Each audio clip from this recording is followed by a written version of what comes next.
recipient of multiple awards and medals and championships, a champion of champions. Inviting an amazingly gifted artist. Come on over, you know who you are. Someone who dreams to build the Museum of Spiritual Art, who's just finished a collection of 64 spiritual artworks symbolizing goddesses in celebration of you, Beena Unnikrishnamoorthy.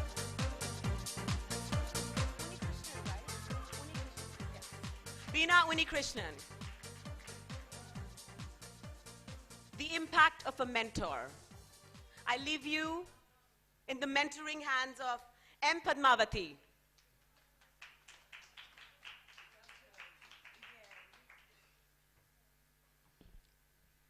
Good evening. And actually, to be honest, I forgot whatever I have prepared after looking at the other speakers and all, no? So as I received mail from the organizing committee, then they said that I have to speak from my heart. So that's what I'm going to do now.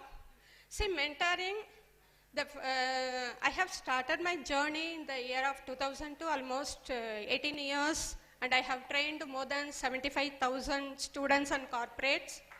And I have when I created my email ID in 2002, that my business mail ID, first mail ID is edutrain2020@gmail.com, because I always admire Abdul Kalam sir. So he always says, no, 2020 is going to be the milestone in everyone's life. Then I have an aspiration that I have to cross 1.5 lakhs before 2020 ends. That's what I'm working towards that also.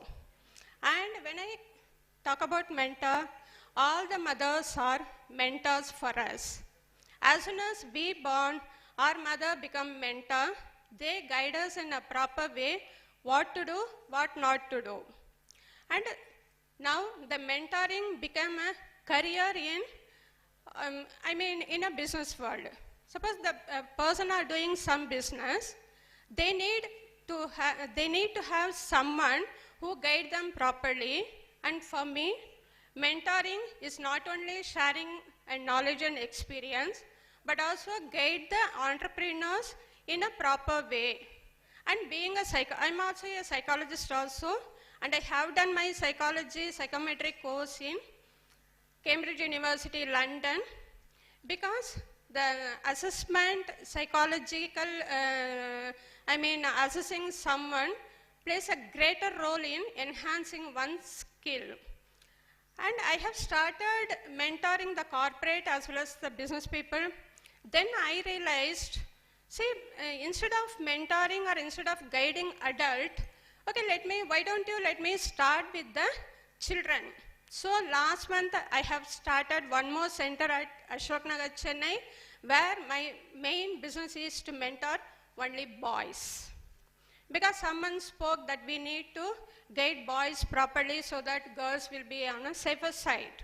I have a strong belief in that. So always we say no in the ALL, if we keep like that, it means it's an equality. So it equals both the sides. I teach these symbols to the boys. I mentor boys how to protect the girls. For me, I can proudly say, I have two sons. My younger one, he is in London. My elder one, he always doesn't want to leave me. And he is a greater inspiration for me. My elder son is my greater inspiration. And he is the one-point contact for all the girls who is in a trouble. If they are in a trouble, they will immediately call my son.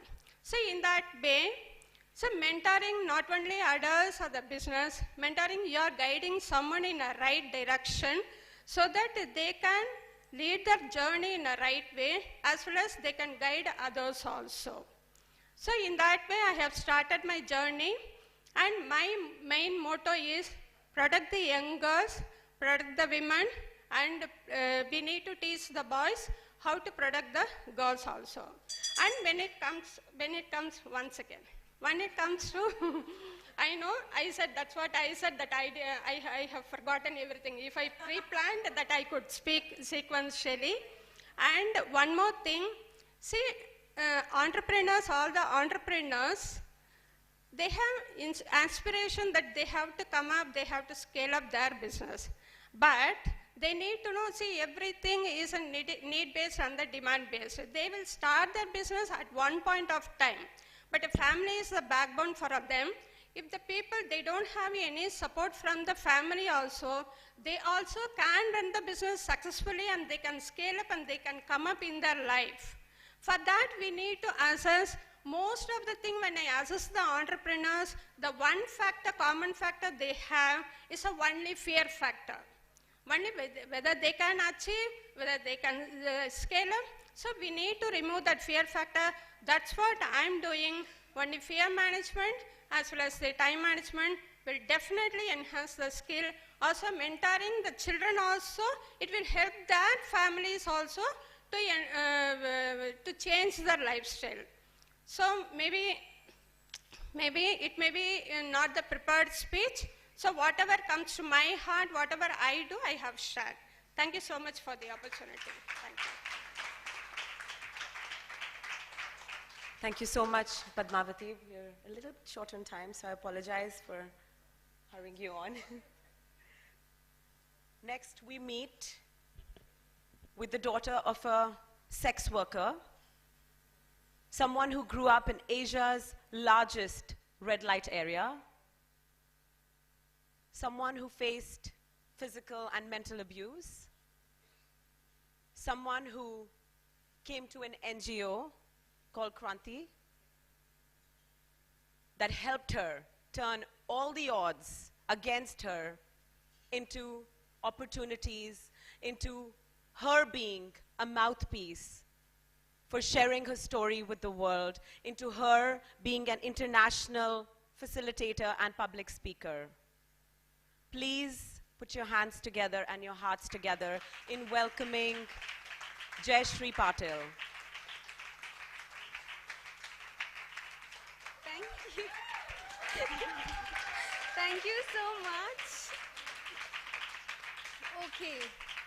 So I think I have heard a lot of inspiring stories. Like obviously there are so many people I have met and learned so much here. Like life is a learning process. Like you never stop learning things, I realized today. So firstly, I just have a question. Like what comes in your mind when you hear a word called sex work or a red light area? Anyone can just raise their hand and shout out the words. The first thing comes in their mind. Yeah? Just shout out the words. Okay. Pain. Anyone else?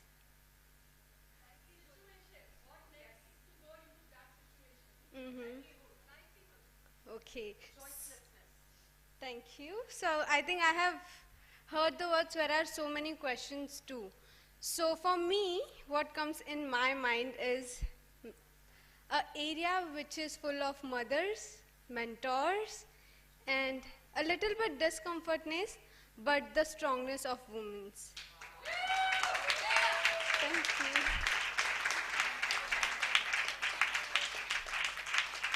So, the topic mentor, like since childhood I have, my father died when I was 11 years old, and I was upset with my mom because when my father died in the morning, at the same evening she bought new man at home and said, he's your new dad.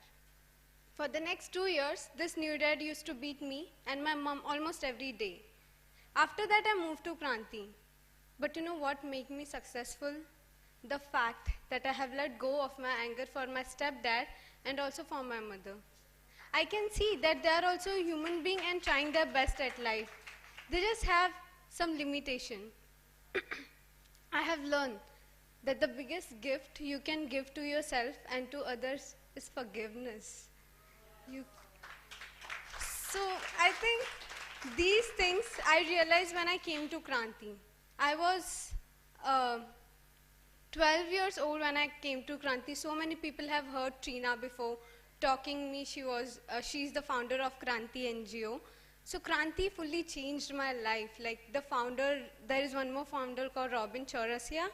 So she is Indian American, and now after opening Kranti, it's been 8 years, and Kranti has opened in Women's Day. So it's a big proud thing for us, and Kranti gave me so much. Robin is my mentor since I have came in Kranti. Like just one day when I was 13, Robin asked me, do you know anything about transgenders? And the first thing came in my mind was, yeah, they are the dirty people. But you know, after that, people like, when I talk to people who from my community, they'll be okay with this judgment, and from others' community too. But Robin asked me why, and I had no answer, because since childhood I have been listening that they are dirty people. And the same thing, when I was growing up in a red light area, I used to hear so many judgments from people that is the dirty area. Your mothers you should be shamed on your mother. And when I came in Kranti, my statement was the same. But you know, it was the Robin who made me realize that she is my mother, and whatever she did, it's for me and my family. And Robin is such a great mentor. She was there when I couldn't see myself in the mirror after facing sexual abuse. It was my cousin, and I couldn't even share it with anyone. So Robin gave me that, Kranti gave me the space where I could do therapy, yoga, meditation, and forgive people, and also to learn and accept myself as I am. So Robin is my greatest mentor, and the second greatest mentor is my past. I feel whatever people see a red light area as a dangerous area, but for me, it's my community. Can you just imagine a community where there are so many women around? Like, yeah, there are so many people who got trafficked, and it's their own struggle, but for me, what I think is like I got to try so many different dishes, like food, like from Bangladesh, from Nepal, like so many. So I have my own happiness in my area. Yeah, I used to feel that it's dangerous, but from the people who used to come from the respective, most educated people from the outside. I wasn't afraid of my moms, but I was afraid from the customers, from the police who used to come in our area, and people who used to disrespect me and my community people. So my past, for me, it's been always my greatest strength. Like now I'm here just because of my mom and my community, and big thank to Kranti too. So these are my mentors of life, and I think when you see life is own itself a mentor, like you don't need anyone else to be your mentor. When you see there are things around you, but sometimes when you are deep in your struggle, you couldn't see the good things happening around you. So Robin was the greatest mentor, and my community too. So I'm here just because of them.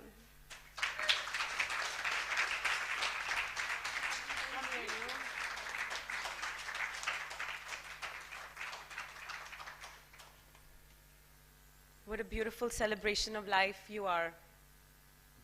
Excuse me.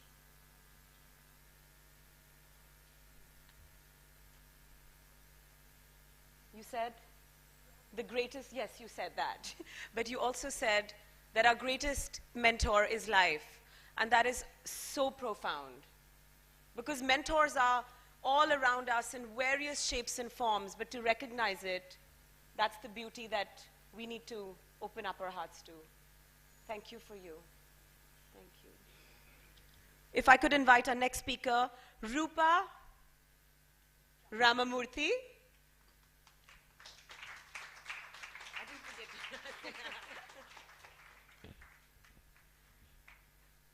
Can you hear me?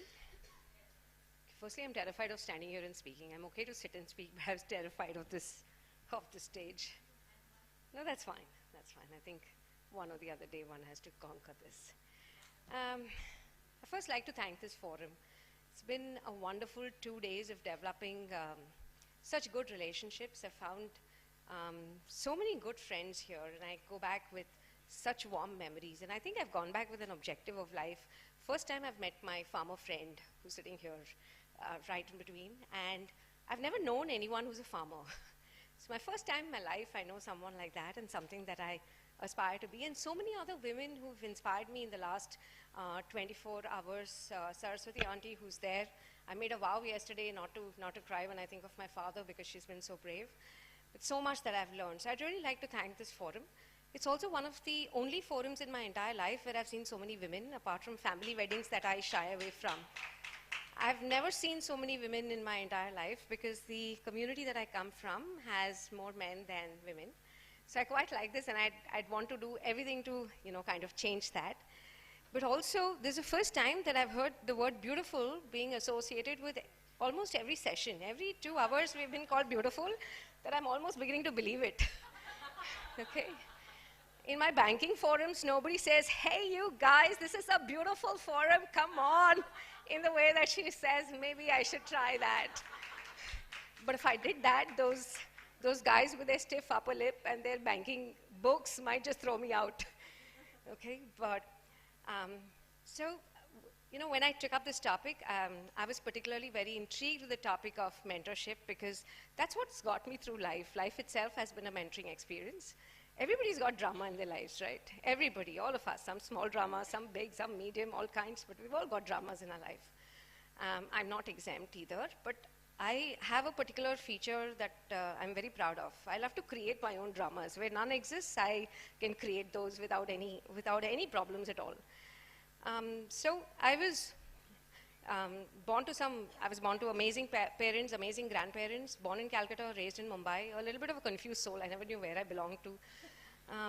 And I was good academically, and somehow I was very good in math. I kept scoring a centum, so my father assumed that I'm the most intelligent person in the planet, and we were just two siblings. But I was always a loner. I didn't like to speak to people. I wasn't normally very friendly. I also looked quite grumpy. None of my photographs ever in my younger age look ever good, so that's why I keep clicking selfies now all over again, smiling away to glory with every person who will oblige me. When I was 16 or 17, when I was 16, yeah, I just finished my 10th standard and all of 10th and 11th and 12th, and I kept topping. 10th, I was a school topper. 11th, I met someone who was very fair. I wasn't very fair at that time. I think I'm a little better now, sitting in AC rooms. But I met a guy who's like really fair, and I thought, if I'm going to let him go, I'll probably get married to some, dark Tamil South Indian Brahmin or something like that. God knows what I thought, but I got married at the age of 17. The day I got married was the day that I got my IIT entrance. I could have made it to IIT, and I chose to get married instead. And I went from a 6,000 square feet house to a 800 square feet house, which housed about 18 people, lovely people. But I went from a strict Tambram community to a very forward Sindhi community, and I had no clue what to do. I've never made tea in my life. All I knew was to study and to attend competitions of singing and dancing, which is party class, dance class is something that we all grew up with. So life taught me quite a bit. So I had my daughter when I was 18, because I'm scared of the bell, so I can't tell the story like I love to. But when I had my daughter and I held her for the first time, I said, how am I going to provide for her? How do I provide for her education? I've been to some of the best schools. I've had escorts coming to me with school because my dad used to supply coal tar to the government. I've grown up privileged. So how do I afford for my daughter? My husband wouldn't even earn, he was, poor thing, God bless him. He didn't earn in as much. He wasn't a graduate either. He was quite young.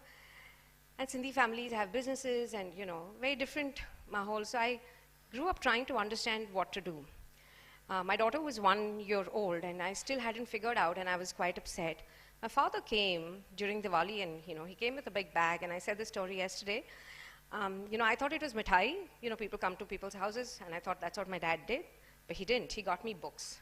He got me books and an admission into a college, which allowed me to study during the weekends, and that's where I got my first graduation commerce degree. For somebody who aspired to be into IIT, getting a commerce degree, but saving grace, I topped the college and I topped my paper. The newspaper again didn't come out great. It looked horrible. But I made that. But I think the first mentoring lesson came from my dad, who said, don't give up. Studying is the most important thing. And the second thing that he said is, while you're studying, you have to earn your money. There are no free lunches in this world. If he wanted, he could have given me the best house possible. He could have bought me a house in the best place in Mumbai, but he didn't do that. And he said, you've made a mistake and you've got to learn from it, so therefore you've got to earn your living. My first job, when you looked up in the Times of India, was in Eureka Forbes. So I had to do door-to-door Eureka Forbes vacuum cleaner selling. I've never sold, I'm not leave aside selling, I've never done, even menial work. I haven't even dusted in my own house. Leave aside anything else, I don't know how a vacuum cleaner works. But I had to learn that. And when I first went into the job and they said, what can you do? I said, no, I will do it because the 1,900 rupees that I would make would help me with my daughter's education. That is how poor I was. And when I first went to the sales class and they made me learn those lines, I could never get it right. For somebody who could crack IIT, I couldn't get those lines. What are the qualities that a Eureka Forbes cleaner has? I learned it, I by-hearted it. Each time I went in front of the professor, I would forget it.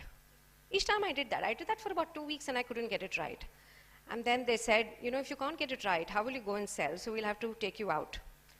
At that time, the general manager of Eureka Forbes took me into his wing and said, it's not difficult. I've heard you speak. You can speak well. And try and say that in your own words. Try and say that as a story. Try and say that in your own words. And the rest is history. He really was so patient with me and so patient in listening to that story in my own words. So sometimes scripting doesn't work. But he taught me that scripting doesn't work. One rule doesn't fit all. And you can just say that in your own words. So I used my own humor. I used my own thing. I used my own example. And I somehow passed the test. At least I didn't ace the class, but I passed the test. But what I did do was become their ace salesperson in Mumbai. They still have my photograph. And I did do very well after that. After that, I joined the Times of India because I love to write. When I went into the Times of India, and I was writing, and I was involved in crime beat, which is a very difficult part where you have to capture crime, and it was very depressing.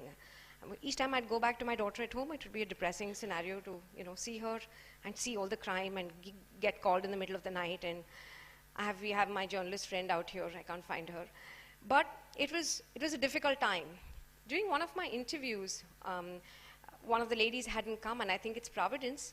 I happened to interview a gentleman from Capital One, which is a bank. And we were talking about a story about why Capital One, which is a US and UK bank, has to outsource to India, which is their destination. And my question to him is, why would you outsource banking? I mean, you have an ATM, you have a checkbook, you have this and you have that. I haven't heard of banking getting outsourced. Why would somebody outsource banking? But it got me very interested in the subject. And as I was interviewing him, I learned quite a lot about banking, and I found that there isn't any textbook. There is the normal school textbooks, but that doesn't teach you how can banking be conducted outside of the jurisdiction that it is in. But I got interested in I ended up getting a job with him, and we got all the processes from Capital One, US and UK into India. I traveled to Nottingham. I went abroad for the first time. I was very happy about that. But I've never looked back from then. I think one of the most important lessons, and he's remained a mentor ever since. Each time I get into a problem with banking, he's one of the few people that I approach when I get into an issue. The message that I'd like to leave with everyone is that there's a mentor at every stage. My father was my mentor at one point in time. But then I've moved on, and I found a mentor in Eureka Forbes. I've moved on, I found a mentor in Capital One. Life itself is a mentor. Today, who's my mentor? My niece, who's 12 years old, she's my mentor. She asked me some really awkward questions like, are you happy now? And I said, no, I'm not. She says, so I think, and today in the organization that I'm in an organization that has a $5 billion USD, out of which I contribute about 17%. That's the banking services revenue. We have 330,000 people across the globe. And we service about 125 banks with 300 different programs. And I'm on the International Banking Council board, and today I talk banking, and I can say that less than 1% of that population in that board are women. So my endeavor is to get as many women as possible. Banking isn't difficult. I think it's important to understand that no line is difficult. there's a textbook for every other line. You get into defense, there's a training for defense. You get into something else, there's a training. But for services such as banking, outsourcing, there isn't any training that is available for senior leadership. And my job is today to provide that senior leadership for women so that they can get into banking. I'll just take, one more minute. I'll just take one more minute. Yeah, one more minute. I just went to the UAE, and the Fab Bank there, which is one of the banks, didn't let me present because I came in a sari. No, because in the UAE you can't present to the Islamic bank coming in a sari. I had to go back. I went back in a hijab, and I presented to them. But after that, after about 2 days, the guy actually wrote to me and said, I love the Indian humility. She could have stood her ground and said, I will not change. But I think Indian humility coupled with banking is a very powerful combination. The next time, please ask her to come in a sari. And I think if we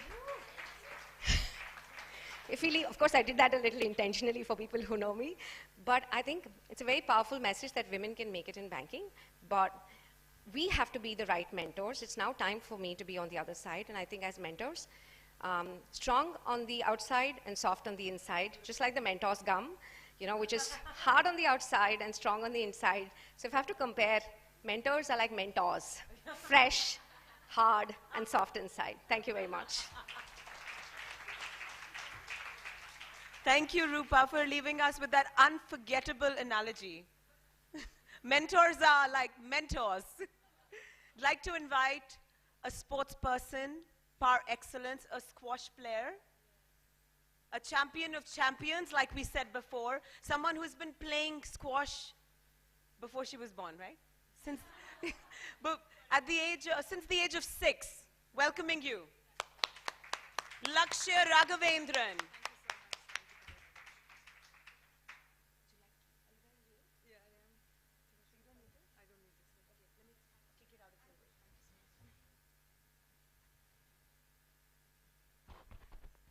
Are you able to hear me, guys? Okay, so I can't call it good afternoon or good evening. It's 4, so it depends on your time. I'm going to start with something which my dad told me a few days back. He came up to me, he said, these people still believe in horoscope, looking into horoscope.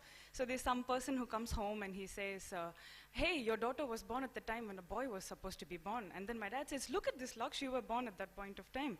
I was like, good for me, I'm glad.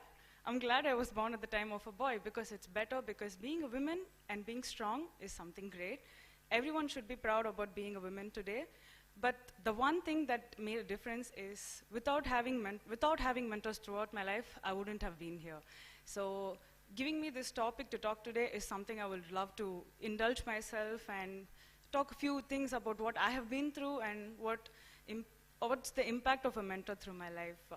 So how many of you have had mentor? I think she asked this question and I hardly saw anyone raising their hands up. I was quite shocked. Is that true? No one's had mentor through your life? Awesome. Okay, maybe that's just a source of indirect mentorship. I could say that, if you, in case, have not raised your hand like that. So my first mentor was my dad. It's something I was so gifted to. Everyone have had their parents as their mentor, and it's the same in my case as well. But it moves on. It moves on to every stage. As she was saying that we have mentor through each and every phase of our life. So as she told, I'm a squash player, and I started playing at the age of 5, where I was supposed to be a kid who used to just run around in a club. Rather, my dad decided to lead me professionally because he was into sports, and he did not get the enough support from his parents. But I could really bet on it that if they had done that, I know what my dad would have been today. So I'm really glad that he gave me that opportunity, and I'm able to stand in front of you guys today.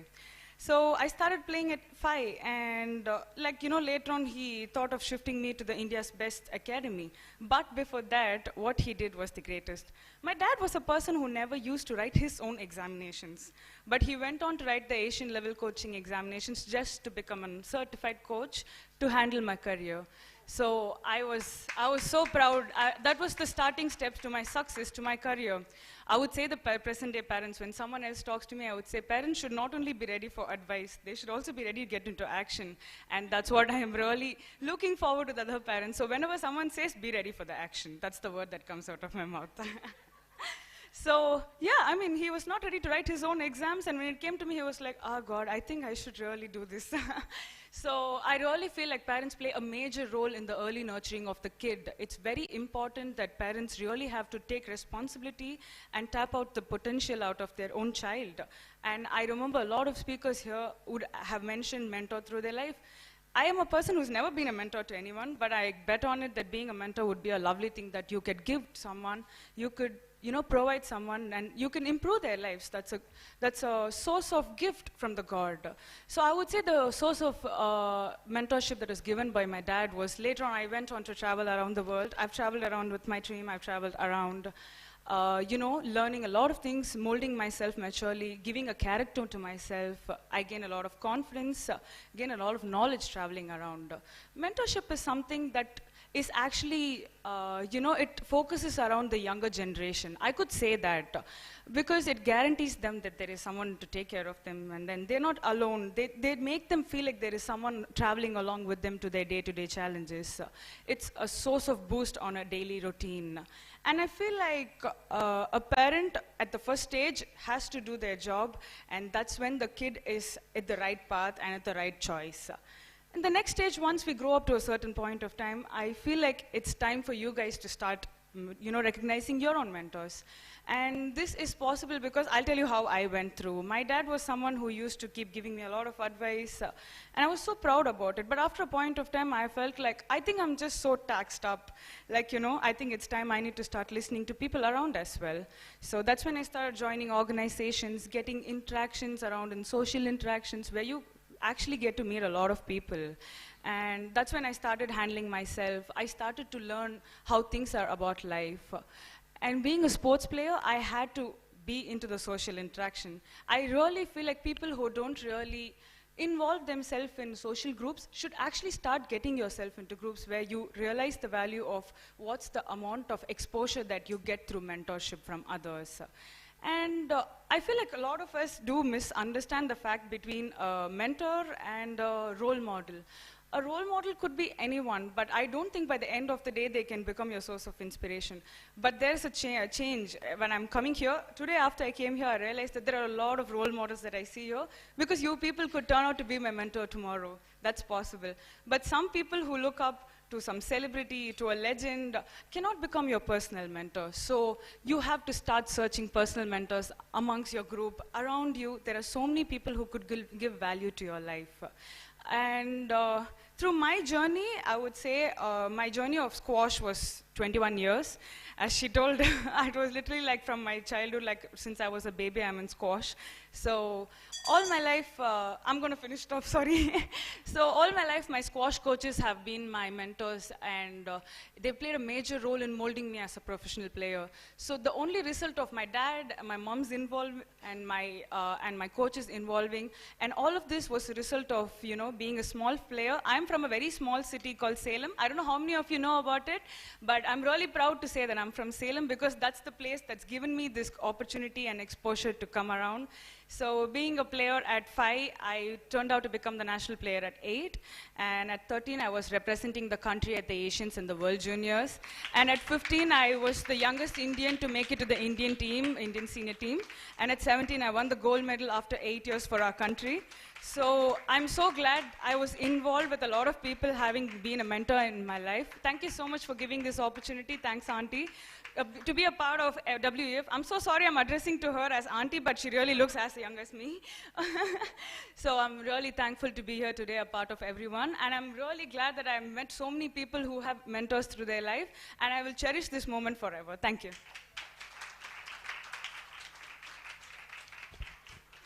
Thank you, Lakshay. You said we could choose our mentors as we like. We choose you. You're incredible. Welcoming Neetu Ohri. She's a strategy architect and a HR professional of how many years? 20. 20 years. Many years. Thank you. This is good for me. Good evening, everyone. I think I can now say good evening. Okay. So, as rightly said, it's been 2 decades I've been doing HR. And I was just wondering, after completing my 2 decades, I took a break for 2 years just to find my purpose.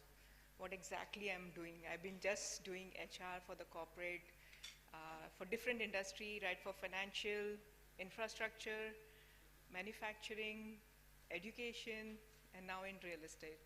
So HR is, I can proudly say it's back of my hand. So mentoring, coaching, strategizing architect, when I say strategizing the entire architect of how to run a business and how HR can be a contributor.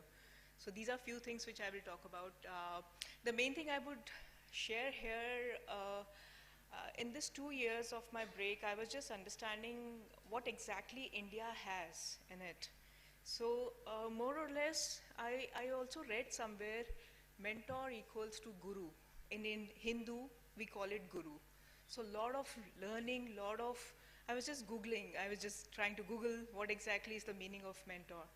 It is guru. So we have been following this kind of a ritual of having my own guru, or maybe book can be a guru to me. I may just follow, I may just have some, a role model when she talks about is, a role model can be a role model, but if I take an example of a Eklavya, if people know about Eklavya, he made a guru by, and also giving his one of the thumb as a Guru Dakshina, it was called as. So there are so many good things which are there to learn. So when we were learning about this, and I was learning about this, sorry, so it was so touching to me. It is nothing that, okay, if I know that this is someone whom I have to knowing unknowingly call him or her as my guru, I may follow every path. So what happens on the other side is the person is having the competency and the knowledge which I want in me. So I will just follow the person.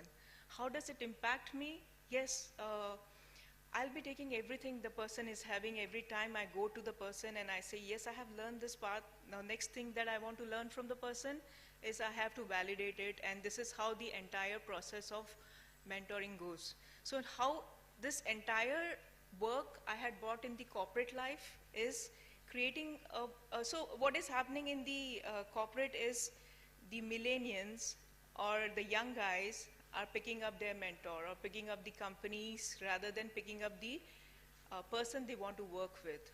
So they will pick up, okay, this is the person I want to work with, or this is the person I don't want to work with. So these are the people who are picking the mentors. So it is a lot of responsibility of a mentor to be 100% truthful, honest, and give their 100% to the person who is being your mentee, which is in a corporate language called as. The other thing which I want to highlight here is believe in reverse mentoring, which in a corporate language, again, it is very important. We come into our shell, okay, we know everything, and we forget that the youngster who are there, they have already got into the knowledge and they already have the skill. You talk about the mobile, you talk about the digital world, they are knowing much than us. So they are born with the mobile. So in any house, your chief information, or rather the engineer, will be the 7-8-year-old kid. He will tell you, I will show you how to do this. So they're already coming with those skills. So we need to be ready. We need to be ready in the corporate, or I'm talking more on the corporate side because this is very important. Because I'm coming from the corporate world, so I will talk on those lines. This is very important. We should be ready how to teach them value, how to teach them on the, how the mentoring will help you. There are many programs which happens on reverse mentoring. And this is something we should be accepting it for sure. Right. I think I'll just finish on this. Be ready to be mentor and be ready to be mentoring each and every. That will give a good impact to the organization and to the world. Thank you. Thank you. Thank you so much, Neeta. I'd like to call on Beena Unnikrishnan to share her thoughts on the topic.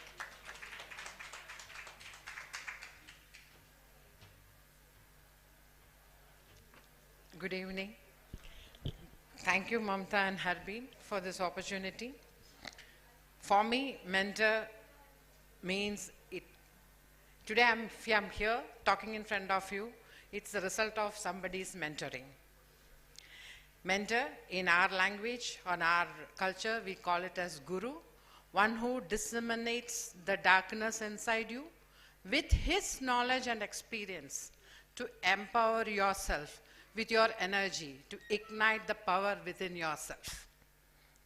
He makes him you as a leader and moves away. Today, I am talking to you because I had a strong mentor, Dr. M.M. Alex, who mentored me without even teaching a word, a subject, with his experience. I'm an artist, I'm a painter. I used to draw squares and circles, always interested in a subject called Yandra, but I never knew what it really means. I heard about this person who was in Chennai. I contacted him. I went to him and I said, I want to learn tantric paintings. Without even understanding what is tantric paintings. It was there always in my mind. He asked me, what are you ready to give for? To learn something like this. You are asking the soul of a subject. I said, what do you want? You said, you tell me what you can see. I said, I can give my time. I was working in a project in Peru for almost 2 years. I left everything, spent my 18 hours of every day with him the 4 years thereafter. And one sudden morning, he left me. He was no more in front of me physically. But after his death, a word before he died, he has given me a book and said, write on Sri Vidya. I looked at him and asked, you all must be knowing Sri Vidya, our actress. You are talking me to write about the actress Sri Vidya. He said, no, you write about Sri Vidya. I don't know how many people knows about Sri Vidya and Sri Chakram. After his death, it made me think, it made me powerful to understand whatever he taught in the last 4 years, along with him, to connect with the universe. That was his teaching, to connect yourself to the universe, understand your own power. Today, I think when the first WEF I spoke, I said I've completed 13 paintings. Today I have completed 64 paintings of yoginis, 64 goddesses, and ready for a museum in Chennai. Again, I don't know how, but I know today I have a powerful organization behind me, all an invisible energy to take me forward. Thank you so much. Thank you so much, Beena. Always inspiring to be in your presence and your art. I encourage all of you to just have a look at her art, and it'll open your world because it is exquisitely, profoundly vibrant and wise. Beautiful. Thank you, Beena. I'd like to invite our last speaker, Shmuel Levy, a very special social worker from Israel. He works at a school, at a very special school, teaching children from immigrant families and low-income groups, Balkan algebra, and logic circuits. Welcoming you. Yes, he's waiting for that. Okay, I am not a social worker. I am a scientist. So I began my life as a children of a new immigrant to Israel. They come after the World War II. They were very poor with low income. And they said to me that my first and only priority is learning. You must learn. Okay. So eventually I applied to the highest institute of technology in Israel, which is the Technion, and I only have a tuition fee for 1 year. But there are many charity foundations and there are scholarships, and eventually I managed to finish my second degree at that institute. So after many years in the high-tech industry and developing sophisticated communication system and military systems, I decided to return back to the society. So I went to a boarding school in my town, and I asked the principal to volunteer free of charge and to educate pupil one-on-one and to give them whatever they need: physics, mathematics, algebra, computer science, anything. So eventually, most of the students which I meet needs only encouraging. They don't need that I should teach them this and that in Boolean algebra or circuits and etc. So I will tell you a short story about a kid. She was 15. Her parents came from Ethiopia, and I asked her, what do you want to be when you finish school? What is your dream? And she said to me, I want to clean floors. I said to her, why? She said to me, my mother is cleaning floors and I want to clean floors. I said to her, no. In Israel, the only way to progress, this is a high-tech country. You must get a BSc or a first degree in the university. You can do that. It's possible. I have done it. I tell her my story. My parents came as a poor from Europe after the war, and her parents came as poor, but it's possible to get higher degree in Israel. They will help you. All you need to do is to excel. And she told me, I don't have money. I said to her, you don't need money. The government will help you. The school will help you. All you need to do is to excel in your school, or to do the best you can do, and to learn seriously. And another thing that you must learn, don't set your goal to the nearest future. Always look far, to the 5 years, 10 years. Always plan a strategic planning, not a simple planning. I want to be this and that, and I will do it by doing those steps. Don't settle with people that will tell you what can't be done. A lot of people are expert with what cannot be done. Listen to the people who can tell you what can be done. How can it be done? They are the real people that can put you forward. Thank you very much.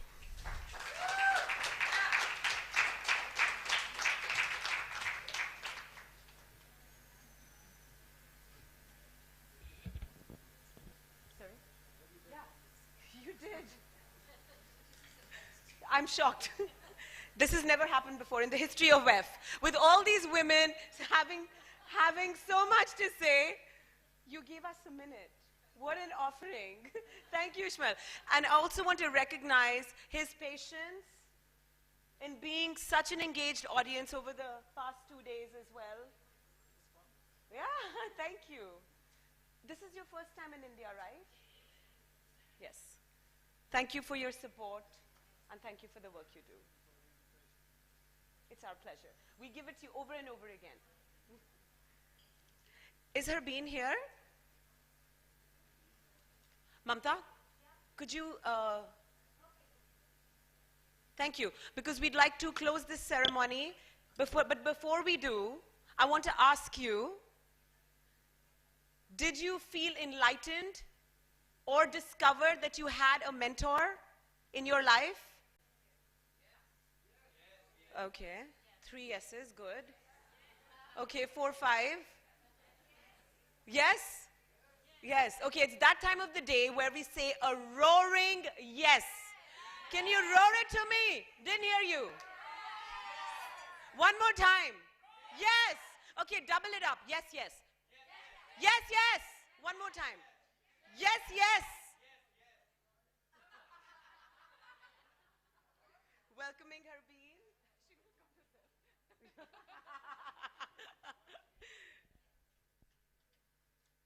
We'd like to present awards as a token of our appreciation at the Women Economic Forum.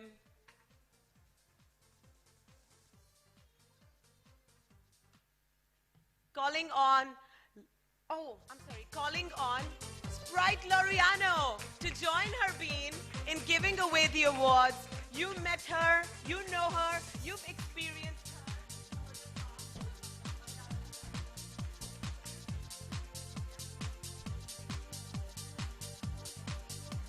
Lakshya Raghavendran, please step up as we acknowledge your achievements and you as a sports person par excellence.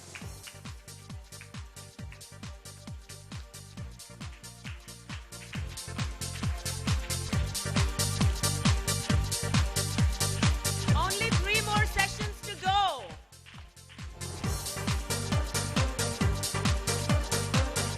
Rupa Ramamurthy, we call on you as we bestow upon you this honor of being an exceptional woman of excellence.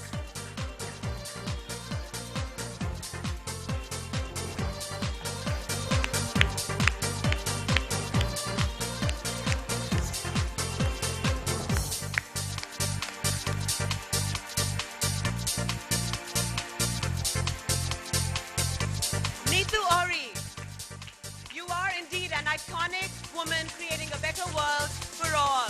Ladies and gentlemen, please put your hands together.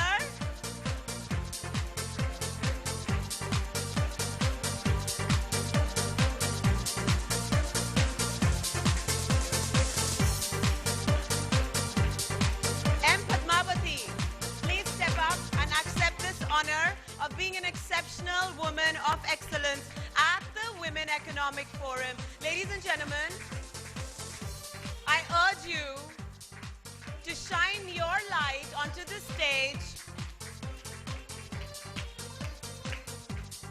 Jai Shri Patel. Yes! I would stand for her if I were you.